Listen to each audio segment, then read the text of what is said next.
Republican candidate for U.S. Senate candidate and Alabama State Supreme Court Chief Justice Roy Moore is now pleading with his followers for assistance with legal expenses. In a Facebook post late Thursday night, he begged for contributions to his legal defense fund stemming from a lawsuit for defamation filed against him. Moore complained to his supporters in the lengthy Facebook post about the cost of his attorneys and described how his resources have been depleted and he struggled to make ends meet. Yet, these reports of poverty do not jive with the financial report showing more than $1 million being paid out from a nonprofit. Add to that Moore's six-figure pension from the state of Alabama, and impoverished is not what comes to mind by any stretch. Yet Moore is now attempting to raise approximately $250,000 for his legal defense. He managed to raise about $32,000 just a single day into the fundraising effort.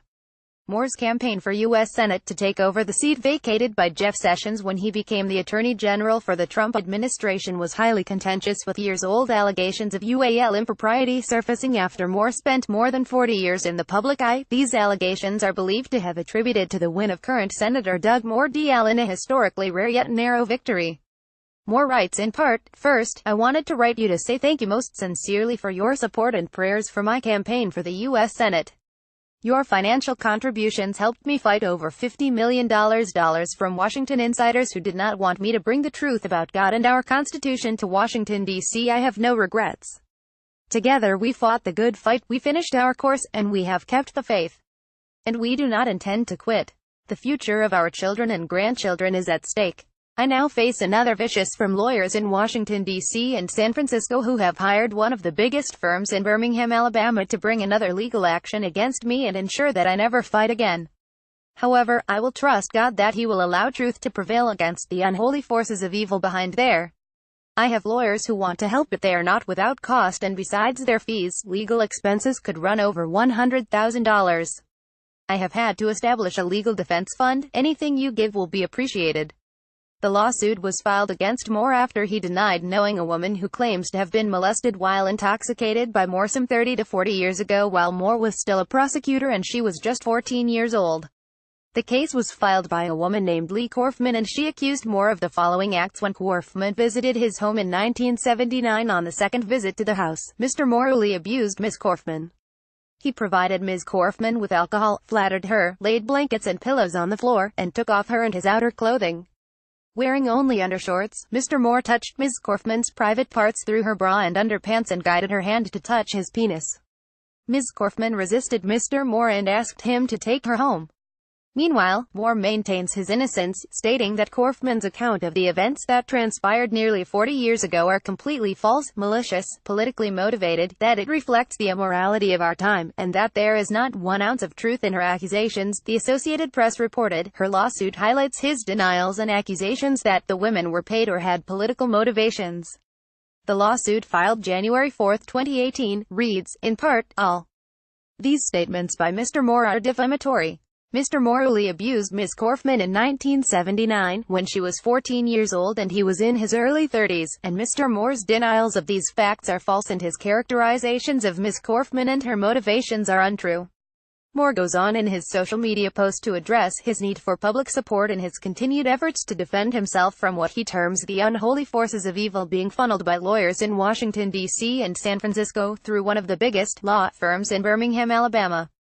The assumption being that this law firm is one that represents Korfman in her suit against Moore. Many have questioned the timing of the accusations against Moore, as he spent many years in the public eye without any sort of accusations of UAL impropriety being levied against him. Yet just 30 days before a highly contested election where Moore showed a 2-digit lead, women began coming out of the woodwork to accuse Moore of improper UAL advances and downright assault some 40 years after the alleged acts had taken place, causing Moore's double-digit lead to diminish and eventually costing him the election altogether. In his social media post, Moore lists a laundry list of those to blame for destroying America, as well as his current legal problems. Detailed among those Moore blames for being unholy forces of evil in a concerted effort to prevent him from bringing the truth about God and our Constitution to Washington, D.C. are lawyers in Washington, D.C., the Washington establishment, the Republican Party, the Democratic Party, lawyers in San Francisco, a law firm in Birmingham, Alabama, the liberal media, the ultra-liberal media, the political left, gays, lesbians, transgenders, those who believe in abortion, sodomy, the destruction of all that we hold dear. Men who become lovers of their own selves. The covetous, boasters, the proud, blasphemers, those who are disobedient to parents, the unthankful, the unholy, those without natural affection, truce breakers, false accusers, the incontinent, the fierce, the despisers of those that are good, traitors, the heady, the high-minded, lovers of pleasure, George Soros, Barack Obama, Hillary Clinton, many others who fear the truth. Moore promises his supporters that he will not back down, going on to state, "The liberal media, in association with some who want to destroy our country, do not want my influence in the 2018 elections and are doing everything they can to stop me." Gays, lesbians, and transgenders have joined forces with those who believe in abortion, sodomy, and destruction of all that we hold dear. Unless we stand together, we will lose our country. My resources have been depleted and I have struggled to make ends meet, but I have not lost my faith in our God, who is our true source of strength and will never leave or forsake us.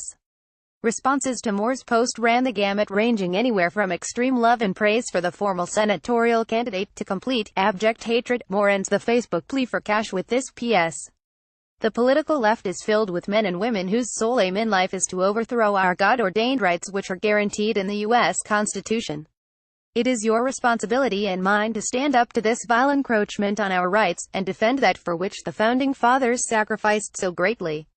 Please send a generous gift today to the Roy Moore Legal Defense Fund to help me defeat, once and for all, those who would destroy America in order to usher in their anti-Christian kingdom.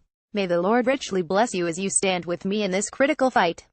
Follow us on Facebook. From the web powered by ZergNet. Navy SEAL who killed Bin Laden tossed off plane. Navy SEAL who killed Bin Laden gets thrown off plane. The truth about the Obama sisters. The disappointing double life of Tim Tebow. Woman who drove Florida shooter to school speaks out why people stopped watching The Big Bang Theory.